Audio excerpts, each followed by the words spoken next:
کہ آج جو الیکشن کمیشن آف پاکستان کا کیس تھا، ریویو آف ججمنٹ کے آرڈر کا کیس تھا، اس کے اوپر آج عدالت نے جب کیس کی سماعت جو ہے شروع کی تو عدالت میں یہ کہا گیا کہ آپ اس کیس کو جناب معطل کر دیں۔ جسٹس عمر الطاف بندیال ڈٹ کے کھڑے ہوئے، انہوں نے کہا کہ جی آپ اس کے خلاف سٹے آرڈر دے دیں۔ عدالت نے جو سٹے آرڈر دینے کی استدعا ہے اس کو پرخچے اڑا دیا، مسترد کر دیا اور کہا کہ کیس سنے بغیر مفروضوں کی بنیاد پر یار کیسے میں حکم امتناع جاری کر دوں۔ تو اب الیکشن کمیشن کی وکیل نے جیسے کیس وہاں پہ شروع ہوا تو انہوں نے کہا کہ جی موجودہ قانون کے تحت 3 رکنی بینچ جو ہے وہ نظر ثانی درخواست نہیں سن سکتا۔ تو چیف جسٹس نے کہا کہ جی اسی لیے عدالت پہلے نظر ثانی کی جو دلائل ہیں اس کو سن رہی ہے اور قانون کے خلاف اگر کیس مضبوط نہ ہوا تو آئندہ کا لائحہ عمل جو ہے وہ دیں گے۔ اس کے علاوہ پاکستان تحریک انصاف نے نظر ثانی قانون جو ہے اس کے خلاف کیس میں فریق بننے کی درخواست دی تو عدالت نے یہ استدعا منظور کر لی ہے، اور جو علی ظفر ہیں تحریک انصاف کے وکیل وہ دلائل جاری رکھے ہوئے ہیں اور انہوں نے بتایا کہ نظر ثانی جو ایکٹ ہے وہ آئین کے برخلاف ہے۔ انہوں نے بتایا کہ آئین کا جو سپریم کورٹ میں آرٹیکل 181 ہے وہ اس کے تحت نظر ثانی کر سکتی ہے۔ نظر ثانی کا دائرہ کار آئینی ترمیم کے دائرہ کار کے بغیر بڑھایا قطعاً نہیں جا سکتا، اور میں آپ کو بتاؤں کہ یہ انہوں نے وہاں پہ عدالت نے کہا کہ ریویو ایکٹ کے خلاف اگر کیس مضبوط نہ ہوا تو آئندہ کا لائحہ عمل جو ہے وہ طے کریں گے، یعنی ہم پہلے ریویو اینڈ ججمنٹ کا فیصلہ کریں گے پھر اس کے بعد چیزیں آگے بڑھیں گی۔ لیکن عدالت نے وہاں پر ایک اور کام جو اچھا کیا وہ یہ ہے، وہ کیا ہے؟ وہ یہ ہے کہ انہوں نے یہ نہیں کہا کہ ہم اس کو غیر معینہ مدت تک ڈیلے کر رہے ہیں یا ہم اس کو پینڈنگ میں ڈال رہے ہیں۔ فی الحال عدالت نے کیس کی جو سماعت ہے وہ کل تک ملتوی کی ہے، کل دوبارہ کیس ہوگا، ڈیلی کیس کی سماعت ہوگی۔ پنجاب میں الیکشن مجھے لگتا ہے ہو کے رہے گا۔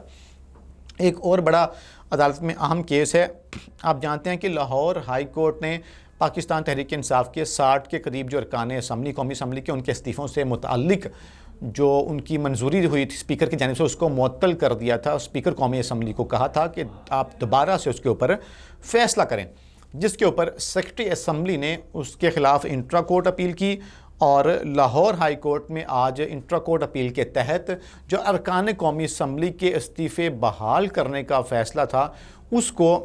عدالت نے معطل کر دیا ہے، اور 2 رکنی جو بینچ ہے اس نے انٹرا کورٹ اپیل کی سماعت کی ہے، اور انہوں نے کہا کہ فی الحال ہم ارکان کی بحالی کے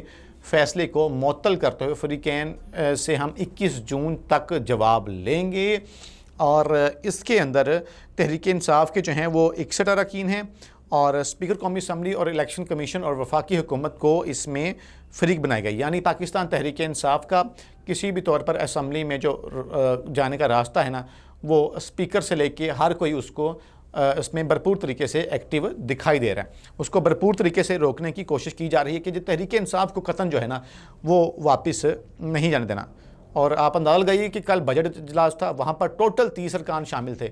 اور آج قومی اسمبلی میں جب 2 بجے اجلاس ہو رہا تھا اس ٹائم 9 ارکان بیٹھے ہوئے تھے، صرف 9 ارکان اتنے بڑے ہاؤس میں بیٹھے ہوئے۔